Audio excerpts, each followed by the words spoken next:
जीवन में कभी किसी की मदद करके ये अहंकार मत करना कि आप उसे कुछ दे रहे हैं। हो सकता है कि आप पिछले जन्म का कर्जा चुका रहे हों।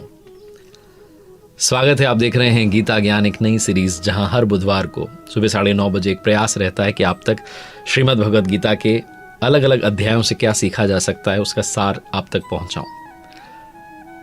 अध्याय 3 में हमने बात की थी, भगवान श्री कृष्ण ने अपने सखा, अपने मित्र, अपने शिष्य अर्जुन को आश्वस्त किया था और बताया था कि जो भी मानव श्रद्धा युक्त होकर के मेरे बताए रास्ते पर चलता है वो कर्मों के बंधन से छूट जाता है, मोक्ष प्राप्त करता है।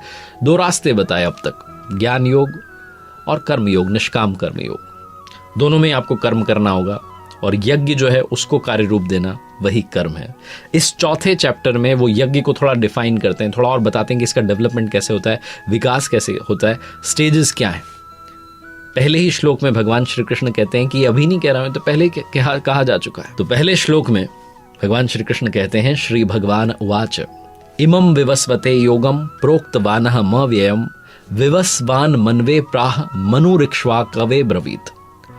हे अर्जुन, मैंने इस अविनाशी योग को कल्प के आदि में, शुरुआत में विवस्वान यानी कि सूर्य के प्रति कहा। सूर्य ने, विवस्वान ने मनु से कहा और मनु ने इक्ष्वाकु से कहा। किसने कहा? मैंने कहा। मैंने यानी कि भगवान श्री कृष्ण ने। अर्जुन को संशय हो जाता है, शंका हो जाती है कि प्रभु आप तो अभी जन्म में, आपका जन्म तो इसी काल में, महाभारत काल में, आपने शुरुआत में कैसे कह दिया। यथार्थ गीता में परमहंस स्वामी श्री अड़गड़ानंद जी महाराज जी ने जो व्याख्या की है श्रीमद् भगवद गीता की, यथार्थ व्याख्या की है, उसमें वो बताते हैं कि योग जो है वो अविनाशी है। भगवान श्री कृष्ण कहते हैं कि इसमें अगर बीज जो है वो आ जाए, अगर आरंभ कर दिया जाए तो नाश नहीं होता। इसका आप आरंभ कर देंगे तो मोक्ष तक आपको पहुंचाएगा। भगवान श्री कृष्ण कहते हैं ये योग जो था, मैंने आरंभ में सूर्य से कहा। विवस्वान, जो प्राणी विवश हो जाते हैं, उनकी सुरा में संचारित हो गए, यानी कि उनके श्वास में परमात्मा का नाम आ गया, इसलिए सूर्य से कहा।